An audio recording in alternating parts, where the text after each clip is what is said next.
Hi எல்லாருக்கும் வணக்கம். இன்றைக்கி நம்ம என்ன பார்க்க போகிறோன்னா வெண்டைக்காய் புளிக்குழம்பு எப்படி பண்ணன்னு தான் பார்க்க போகிறோம். இப்போ வாங்க எப்படி பண்ண பார்க்கலாம். ஃபஸ்ட்டு வெண்டைக்காயை கழுவி எடுத்து வந்துட்டு 2 நுனியையும் கட் பண்ணி எடுத்துகிட்டு ரொம்ப பொடுசாகவும் கட் பண்ணாமல் ரொம்ப பெருசாகவும் கட் பண்ணாமல் மீடியமாக கட் பண்ணி எடுத்துக்கிட்டு இப்போ ஸ்டவ் ஆன் பண்ணி பாத்திரம் வச்சுட்டு வெறும் பாத்திரத்தில் வெண்டைக்காய் வலுவழுப்பு தன்மை போகிற வரைக்கும் நல்லா வதக்கி எடுத்துக்கோங்க. வதக்கி ஒரு தனி தட்டுக்கு மாற்றிட்டு இப்போ அந்த பாத்திரத்தையும் கழுவி எடுத்து வந்து திரும்பவும் ஸ்டவ் ஆன் பண்ணி பாத்திரம் வச்சுட்டு நல்லெண்ணெய் சேர்த்துக்கோங்க. அப்போ தான் டேஸ்ட்டாக இருக்கும்.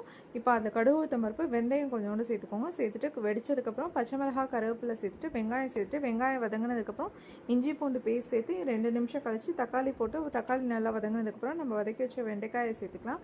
2 நிமிஷம் கழித்து குழம்பு மிளகாய் தூள் தேவையான அளவு உப்பு சேர்த்துட்டு புளி கரைச்சி ஊற்றிக்கலாம்.